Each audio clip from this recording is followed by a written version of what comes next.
Welcome to Boiling Point, the podcast to motivate ever-evolving entrepreneurs and forward-thinking movement pioneers. Our hosts, filmmaker Greg Hemmings and executive coach Dave Vale, are turning up the heat in the world's business communities. Our interviews with entrepreneurs, thought leaders, and movement makers are raising the temperature of inspiration. Live from the hottest studio in this quadrant of the universe, here are Dave and Greg.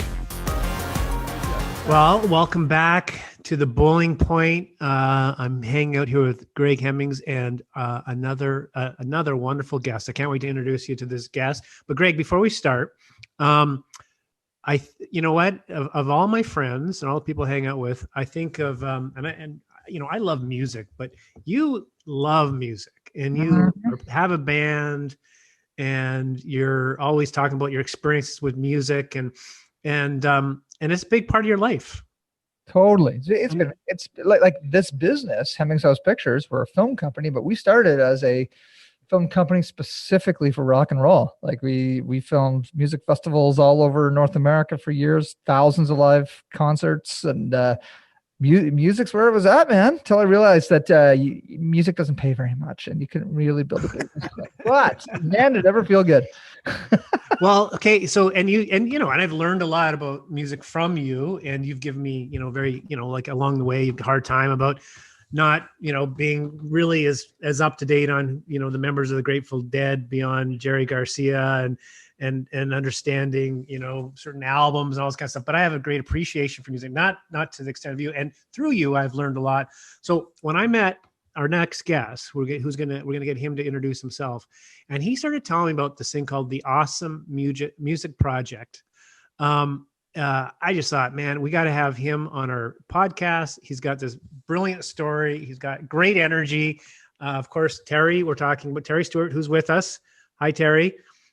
Howdy. And he's waving and saying, and so Terry, we have generally kind of a rule of thumb where we get the guests introduce themselves, primarily because we just will totally screw it up otherwise. So we would prefer if you introduced yourself, and then we're going to have this awesome conversation about an awesome project. Thanks so much for inviting me onto the Boiling Point. And I think you guys do a wonderful job of bringing good leadership topics to Canada's best leaders. So thank you for that. So I have two personas, really. One persona is I'm a senior partner at Deloitte. My day job for the last 10 years has been Chief Innovation Officer, helping drive innovation inside our organization and inside our clients.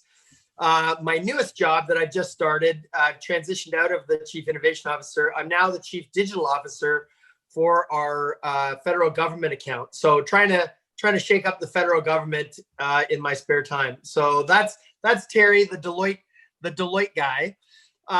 For this discussion, really, the persona and the thing that's really so focused for me is I am co-founder of the Awesome Music Project, which is a charitable foundation in Canada focused on bringing the healing to mental health across our country.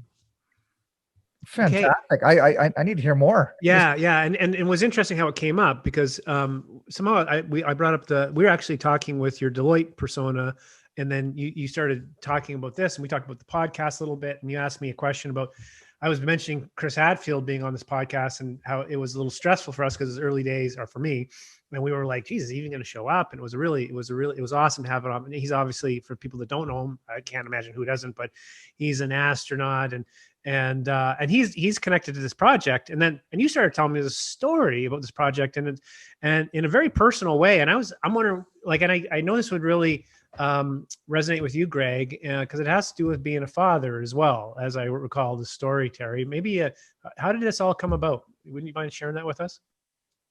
Sure. I really got kind of focused on mental health. Like, we all kind of know about mental health, and we know people who go through anxiety and depression. But I had a wake-up call about 10 years ago when some really good friends of mine, their son Jack died of suicide, and he was 21.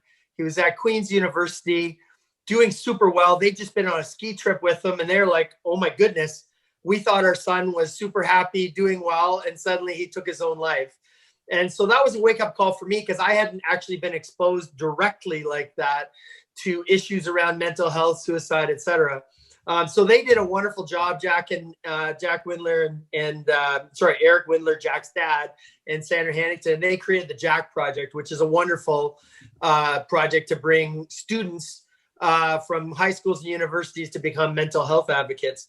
Then it started to get closer. About 8 years after that, I went through my own anxiety and depression and went to the doctor and was having trouble focusing and making decisions and was freaking out about things that I shouldn't have been. And I ended up getting prescribed antidepressants. So I had my own journey. And then after that, the third trifecta, and this was the one that really launched the Awesome Music Project, was someone very close to me. In fact, my daughter had some challenges with anxiety and depression and had gotten all the way to writing a suicide note. She worked for the firm and had done some amazing things over the summer while she was at university. And somewhere in working papers, there was a buried note that was a handwritten suicide note that she'd written. And that was really the final wake-up call for me. And she's doing super well. She's doing great. She just finished her degree in psychology at Waterloo. So it's a good news story on that front. But it was a wake-up call for me that why is it that really the only sort of protocol that we have for dealing with anxiety, depression, PTSD, et cetera, is either prescription, et cetera, or sign you up for a therapist. Like, those are the only two protocols really that we prescribe. And I looked at my daughter, I looked at myself, I looked at my friends and said, I have always leaned on the healing power of music, whether it was playing music.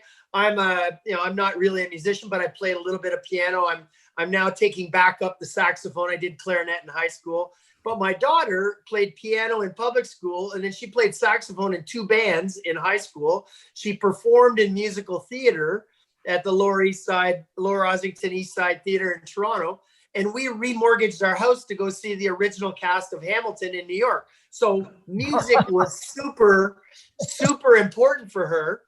And yet, when she went to her doctor and said, I'm kind of anxious, I'm kind of depressed, I'm not sleeping very well, the answer was, oh, here you go, here's a prescription. Yeah. So as I dug into that, the question was, why is it that we don't recognize in a systemic way the healing power of music? And the answer to that, I'll fast forward you through my year of research, but the answer to that was we don't have the clinical evidence and proof. We have lots of research that was been done, but we don't have the protocol-based clinical evidence. And that's when Rob Carli and I launched this initiative to go and raise money and awareness to fund the research. And we're working with CAMH to fund research at the Center for Addiction and Mental Health in Toronto.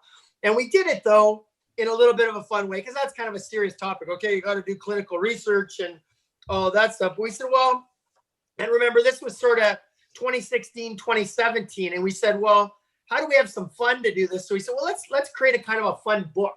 So we created this little book called the Awesome Music Project Canada, Songs of Hope and Happiness. Oh, nice. And it has 111 stories in it by guys like Chris Hadfield, right?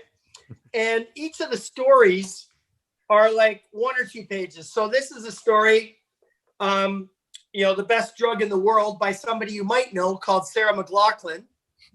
And so the book has 111 of those stories in it. And some of them are famous people like Chris or Sarah or Alan Doyle or Amanda Lang, et cetera. Alan's out in your part of the world, but we've tried to cover all of it. But it's also got people you've never heard of that just have phenomenal stories about the healing power of music. And it's not all about anxiety and depression. It's about, how did music help me? How did it give me hope and inspiration? We also sprinkled a little bit of science in. So we've got 4 chapters in the book. After every chapter, there's 1 page, maybe 2 pages on neuroscience. Mm-hmm. And what does music, when I listen to, the Black Eyed Peas, why do my toes start tapping? So we've got the neuroscience of what it's starting to do. Bestseller, by the way, a great Christmas gift at $35.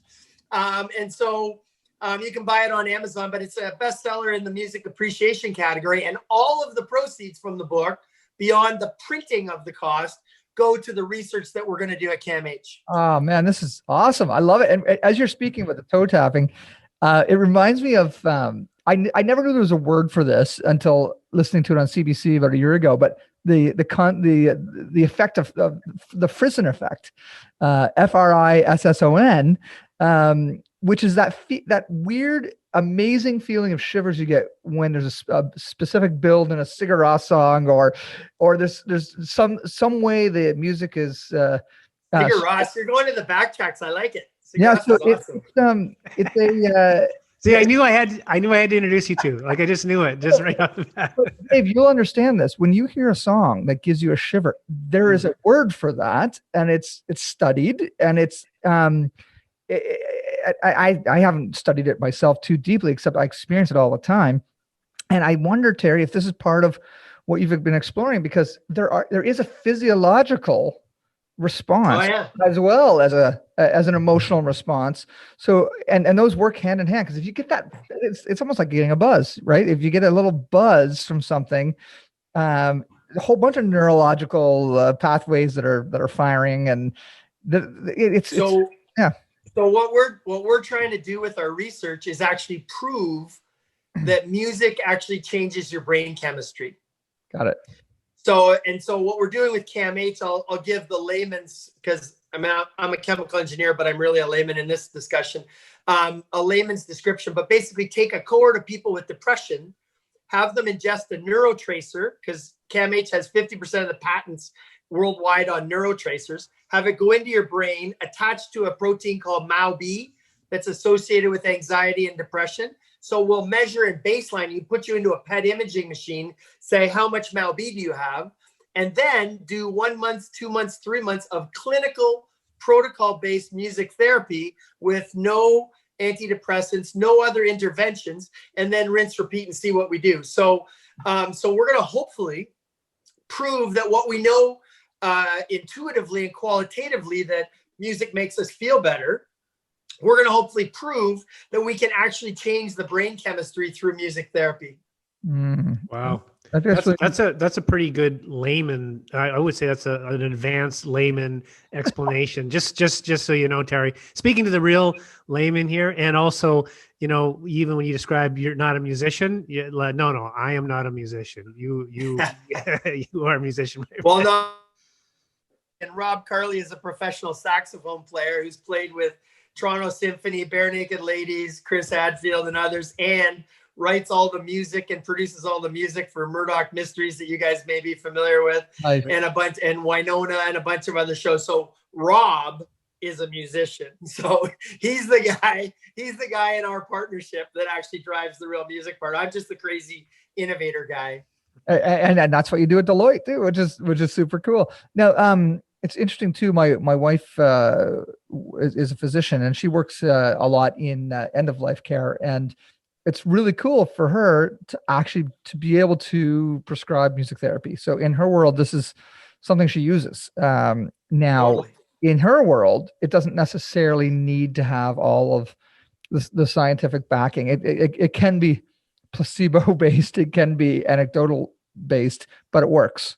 So like, yes, of course, let's bring in music therapists for this patient. And but wouldn't it be amazing to actually have the trials of the clinical data to absolutely say, yes, this is actually a requirement as one of the many options to help patients that are going through this.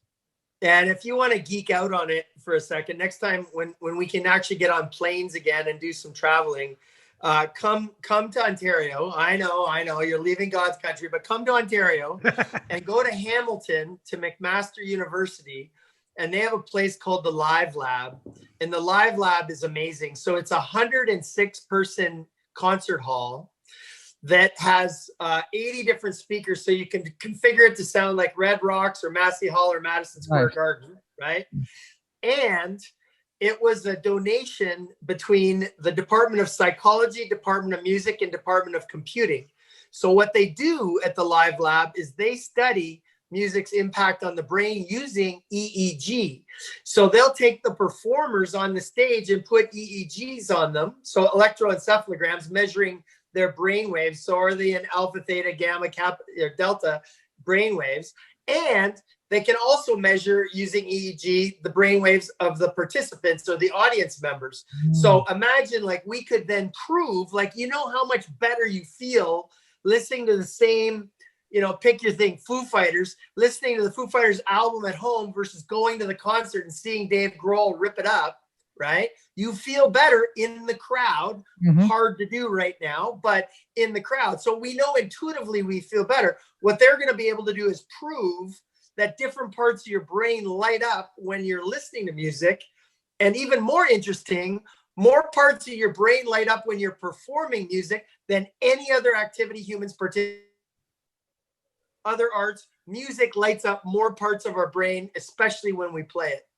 So they're going to go prove, Laurel Trainer and the crew there are going to go prove that. And we're going to be working with them to help fund that, but it's super cool. You know, it's interesting, Terry. It's you know, as a music nerd that I am, when I hear, let's say I put a song on, I'm just go back to the Grateful Dead reference as we always do on the Boiling Point. Let's say Ripple comes, I put Ripple on my iPhone and maybe it just randomly comes up and I'm in my car. I'm like, oh, I love that song. I sing along. It's great. But if I heard that same song on CBC or on the radio where many, many other people are hearing it, I get a totally different physiological response. I get so excited to know that I am participating and listening to this song with others at the same time. And I don't know if this is even when it's recorded and delivered through the radio and you are by yourself. Oh, 100%. And it could be the exact song I could listen to on my iPhone and not have that excitement. But the community aspect, I don't know if you guys have studied that at all, but what a neat thing too, to realize that you could be part of something. That's why at a live concert, you're everybody's sharing a very similar experience. And that just continues to heighten the positive impact in a way. And I've never heard anybody talk about that phenomena, about hearing a song that you may hear a million times in a year on your own playlist, but then when you hear it on a radio live where other people are listening to it, has that ever come across your research at all? I haven't seen that, but that would be the kind of thing that Laurel and her team could look at, because they can look at everything. We're talking to them about doing some research on live concerts, like in-person concerts versus Zoom concerts versus just listening to it at home. And you've added another use case, which is you're listening to a recorded version, but you're with a group that are synchronously listening to that. And so is there something on quantum mechanics that's going on there? Yeah. And just one last thing to tie the bow on this one. Trey Anastasio from Fish has been doing this amazing series at the Beacon Theater in New York every single day. I think tonight's gonna be the last one. He's releasing a new song that they filmed and recorded just a few weeks ago, multicam, you know, and it's Trey and a band. They're all separate, of course, about the full horn section, no audience. But because there's a massive community of people that are watching this at the same time, it's all archived on YouTube. You can watch it for free. But when it drops, it feels live, and it's not. It's pre-recorded. So there's something there too that interesting. Yeah. Yeah, so that would be fun. We could riff on that one separately. But by the way, guys, I have to take you backdrop for your go-to band. Like Grateful Dead is amazing. Like, who can't like the Grateful Dead? But you know, it's 2020 and it's the 50th anniversary of The Wait for the band. Yes. And if you got, like, the band is a Canadian band. Four of the 5 guys are Canadian. All Grateful Dead references, and the good thing is the Grateful Dead and the band are intimately connected anyhow. So the Last Waltz will be the reference point moving forward. Dave picks on me about my lack of hockey knowledge, and it's this fun little thing that we have, hockey and music. But I love hockey. He loves music. We'll figure it out. Yeah, you know what I've been as listening along here. I've been thinking, and it's awesome that you'll be able to kind of, you know, an outcome will be clinically proving the impact music has, but in a weird way, like, and I think there's a ton of value in that. What I find interesting is that, like, for me, I don't think I need that. It won't make it any different for me. I know the therapeutic effect it has on me. right? And I'm more curious. Part of what I'm curious about is so last night I turned on a playlist through Spotify or whatever, however that works, and I'm just like in the zone, loving it.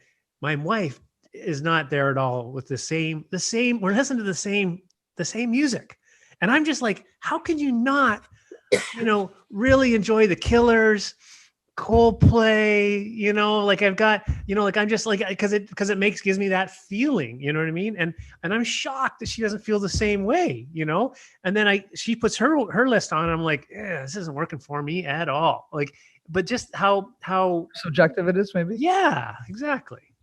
Yeah. So when I started into this, and if you get the book, like at the front page in the intro, Rob basically trash talks me for like a page and a half as Terry came to me with this crazy idea that we could create the ultimate playlist of happy songs, right? And he's like, dude, there's no such thing as an ultimate playlist because everybody's subjectivity is different. So there is something there. By the way, we're working with a cool company called the Lucid Project out of Toronto. It's a Ryerson-based tech company, and they've got an app called Vibe, V-I-B-E. And basically Vibe runs AI on the actual songs. And then you train the AI on, okay, am I trying to chill out? Am I trying to meditate and do breathing? Am I trying to energize and I'm going to go for a run? Am I trying to sleep, or am I trying to focus, right? And do some heads down work. And they've got music that's curated for those, but then you customize it for what you want. So I think we're at early days on this, but we are starting to figure out that both the tonality, like the melody of the songs, have different effects, and there are minor keys versus major keys, etc. And then obviously also, the actual words and the lyrics that go with it, and the combination of those two. But I have given up to Rob that there isn't a universal happy playlist, but organizations are starting to figure out, how do you curate for me? So for today, I've got a bunch of devices that are tracking whether I slept last night, did I exercise, etc. So let's say I had a late night last night and I didn't exercise quite as much as I should have yesterday. What is Vibe going to curate for me for my playlist for today? Like, is it more chill music? Is it more pump up music? And the technology is getting pretty close. We're not quite there, but that's where it's headed. And so, yeah, you can go back to your favorite playlist from all 80s all the time, because that is the best decade for music, clearly. But you can also have it surprise you with different bands that you discover that are in line. And it's not just collaborative filtering of people like you, like this. It's actually giving you some stuff based on the actual metrics on the data, the biometrics on the data. See, that's next level. I never even thought about that as where technology is going. Because you know what, it is bothersome. We see what's going on in social media, which, by the way, is a big contributor to mental health crises as well. But when the algorithm serves you what you want, what the algorithm thinks you want based on your previous behaviors, you are missing out on a ton of good stuff. My Apple Music does it all the time. Like I want new stuff, but like it keeps on serving me stuff in the genre that it thinks that is all I want to listen to. But the biometric side, that breaks that a little bit, doesn't it? It's making it bespoke in a way. And I think that's really cool. No, I think that's right. And I think the discovery and the randomness of discovery is super important. And like, I listen to a lot of Discover Weekly, and you're right, like on Spotify, and sometimes it's a hit, sometimes it's not. And but I draw a lot of mine from my friends, and I've rediscovered my country roots lately, and getting into Chris Stapleton and a bunch of Kenny Chesney and a bunch of other country guys. And I had kind of drifted off of that from my days in Simcoe, Ontario, down in a small town. By the way, the town that Rick Danko, if you know that name, is from. Yeah, come on, this is amazing. You live in a by the way, just minor trivia for you, minor trivia on this. So Mumford and Sons did a small stadium tour a few years ago. Small stadium, like super small, 4,000 people. And they went to Simcoe, Ontario, which has the population of 15,000 people, right? Why the hell did they go to Simcoe, Ontario? They went to Simcoe, Ontario because the band was one of their major influences, and Rick Danko is from Simcoe. There you go. So there you go. By the way, if you've seen The Last Waltz, which obviously you guys have, check out Once We're Brothers. And I think it's even better than The Last Waltz, is telling like the real story of the band as they grew together, and Levon Helm coming in and going out and then coming back and then departing. And you get to see the influence that they had on Eric Clapton, on The Boss, on Joni Mitchell. Like, it's crazy. And if you asked 90% of Canadians wouldn't know, if you said the band, you guys know the band? They go, who are you talking about? And then you go up on Cripple Creek and all the songs. Then you go, oh, those guys. Or you could say they electrified Dylan. I mean, that's something. Oh yeah, Dylan was one of the huge ones, right? Okay. Huge ones. Like, he brought them through and took them on tour with him. Guys, I have a proposal. We digress. No. I have a proposal. I really think so. We have offshoots, and this is just coming to me right now. So if it's crazy, that's fine. We have offshoots of a podcast. Like, so what Greg or I will have a guest host. I think you too should do something about music and the history and Canadian music or something, because there's something here. The way you're talking to each other in a way that I'm like, what do I say here? How do I insert anything? No, you just kick it in, Dave. I know Brian Adams. I don't even know how to add to the conversation. But I think seriously, you should please consider it. Okay. Terry could be another co-host on the Bowling Point family of podcasts. Terry, Terry, you should have Boiling Point. You should have Boiling Point music. Yeah, exactly. No, but this is what I'm saying. And Terry, he should be a podcast host. His energy is awesome. Well, on a similar track as that, there's another group of people who are keen to do a podcast I've been speaking with, but I don't know if you've been exploring in your, as you've been discussing things with KMH and other healing, they call it alternative healing approaches, but ones that are not being used traditionally, I suppose. But there's a huge growing movement right now in psychedelic therapy, guided psychedelic therapy. In Canada right now, ketamine is the easiest pathway in that is like legal therapy. It's still experimental, but it's really helping people who are going through suicidal experiences. And there's a lot of science behind the use of some of these type of molecules. And Canada is quickly becoming a leader in this research, and it's very much in line with the research that you're doing, Terry, with the music and the neuroscience on behind how do our brains work, and how there are certain, like I say, molecules that are just not, they're in the dark ages. They stopped being studied back in the Reagan days, to potentially the detriment of many, many, many people. And I've just been tuning into those conversations too, and I just think it's really neat. We could have a podcast on music and anything else, but really that concept of the world of healing, which is so much bigger than our establishment serves.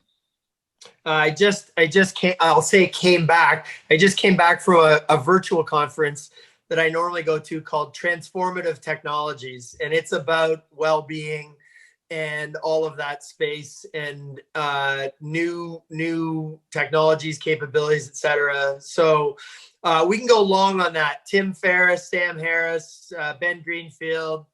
If you haven't come across the Field Trip guys, they're trying to do the ketamine stuff in Toronto. So I'm doing a project with them right now. We're doing something with them in 2 weeks. Very,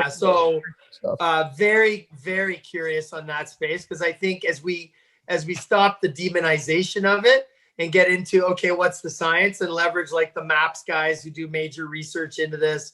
If you look at most of the top tech companies in Silicon Valley, their founders will say they go to Burning Man, not because they want to go get high, but they're learning about creativity. They're learning about things like microdosing, and psychedelics are a piece of the puzzle in that. But it's not about what everybody would say, oh yeah, they're just getting stoned. That's not at all what it's about. It's about figuring out how to take their performance to the next level, and creativity and all of that. So anyway, that's a whole podcast. But it's very much it's in series parallel. unto itself. It is parallel with what the Awesome Music Project is all about too, which is finding healing through very intimately human experiences, you know. And I think it's really exciting what you're doing. And like, where are we at with it now? Like you say, you're funding certain projects. Where is the funding coming from? We did what would be called the COVID pivot. So we launched the book, got nice take up. We started a series called Story, Songs, and Science. So Rob, again, is the brilliant one of the two of us. And so he's like, Terry, it's kind of weird. Like, we got this whole movement about music, and it's just listen carefully. It's very silent. Like, the book is silent. So he's like, this is crazy. We've got a book and this whole movement about music, but it's quiet because it's a book.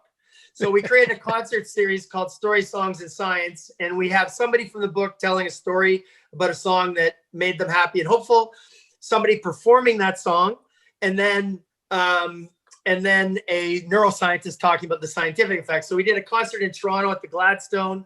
We had the Bare Naked Ladies and the Good Lovelies and Dave Bedini from the Rio Statics, all of which are connected into stories in the book. And then we went down to Kitchener-Waterloo and did a concert. We had Dan Hill and Sarah Slean and Danny Michelle and Wicked. And we had 4 concerts already teed up for the first half of the year. Calgary, Vancouver, Toronto, Stratford, and we're working our way out east. And all of those got postponed, not canceled, but postponed because of COVID. In April, we got a call saying from the folks in Bob Cajun just outside Toronto saying, hey, we want to do a concert for the folks at Pinecrest because that long-term care facility had half of their people die in COVID. And we've raised money for PPE equipment, but we want to do a concert for them. Would you guys help? We said, absolutely. But what are you trying to do? So I want to bring joy to the healthcare workers, to the residents. I said, okay, but if you do a concert, it's going to be 2 hours. And then, they go back inside and Johnny beside them has passed away. Sally's no longer there and they're isolated. So we created a program. The quick answer is we created a program called AMP for Life, which is basically bringing, so in addition to the long-term game of research, we're actually doing the short-term game, which is we are in a mental health pandemic now. We're talking about the respiratory pandemic, but we're in a mental health pandemic as well. And it's getting worse because of the respiratory pandemic. So how do we bring the healing power of music to everybody now? And so we've created a program called AMP for Life, where we're digitally enabling music therapists to deliver their services into long-term care homes, hospitals, high schools, universities, Indigenous communities, our most vulnerable communities. But we had to digitize the music therapists because they've got degrees in music therapy, but they're generally analog people. They come in, they play guitar, they sing, they play piano, and now we got to teach them how to do that via Zoom or whatever. And we got to light up the long-term care homes with laptops that work and MiFi, Roger sticks and so on. So anyway, that program I'm so excited about because it's the short game of let's get music and the healing power of music to people now while we prove out the clinical medical efficacy. So that's kind of where we're at right now, is rolling out AMP for Life and getting that going. And we're looking for sponsors out east. So if you love to hit a whole bunch of long-term care homes and hospitals and schools and so on, we just need some sponsors to help us do that. And again, we're a charitable foundation, so we're not about making money at this. It's about bringing the healing power of music to mental health. Where do people learn more and donate and that kind of thing? Like, this is perfect time to so we have 2 spots. So our basic website, and it's a minimum viable product for you tech people in the crowd. It's not fancy, but Rob and I have it, and we're in the process of doing 2.0, but it's theawesomemusicproject.com. And you can see what we're up to. You can see videos of Chris Hadfield and Amanda and a bunch of other people. You can donate. You can buy the book. You can do all that kind of stuff. And then if you want to learn more about AMP for Life, it's same thing, WWAMP, Awesome Music Project, AMP, 4 life.ca. and that'll take you in, and you can support a particular jurisdiction. Like if you're in the Bob Cajun area, you could support the Bob Cajun long-term care. If there's folks out in your part of the woods that we should add some facilities, if we can raise 20 grand for a facility, that gives them a music therapist a day a week for an entire year. So they have the healing power of music for an entire year. But we get that that's a big number, but $50 gets you a music therapy session for somebody. So, anything and everything is helpful in this mix. So it's www.theawesomemusicproject.com and AMP for Life, AMP, the number 4, life.ca. I love it, Terry. Thank you for everything that you're doing. It's fantastic. And next time we chat, let's talk about the power of binaural microphones and that listening experience, because I think there's something really cool there for what you guys are doing. But this is awesome. So we will continue this conversation. We'll definitely push this out far and wide on the Boiling Point community. And this is great, Dave. I feel like you'll have more conversations with Terry. I know, and he's doing some, and we didn't even talk about the cool stuff he's doing on the Deloitte side. So if you're open to it, Terry, I'd love to have you back. If not in a co-host position as a guest at some point, or maybe both. Thank you so much. Thanks for much for sharing your story. And when Terry shared the story, it was just me and his colleague, Mark Anthony Ashfield on the listening. And he had the same level of passion, Greg. And this is coming from a really good place. And I really appreciate you sharing your story as well. It's very, it's amazing the power of, we all have daughters in, all three of us, and what being the role of being a parent and how it can really create momentum and create good in your life. Right. And what we can learn from our kids. And it's just so neat to see how you've used, it could have been it was a life-changing thing in such a positive way. And it's really inspiring. Yeah, I know it's been in a super strange way, given the journey and how traumatic it was. It's been the gift of a lifetime, really. And so the wake up call to what's going on. I will tell you, I don't know if you can see the shirt I have going on here, but it's no music, no life. So there you go. I love it. So, black on black. Yeah. Right, well, you have a great one, my friend, and we look forward to continuing this conversation. Awesome. Thanks very much. Appreciated. Take care. Peace man. out. Peace. Thanks for checking out this episode of Boiling Point. Remember to rate and subscribe to us on iTunes and follow us on Twitter at Boiling Point Pod.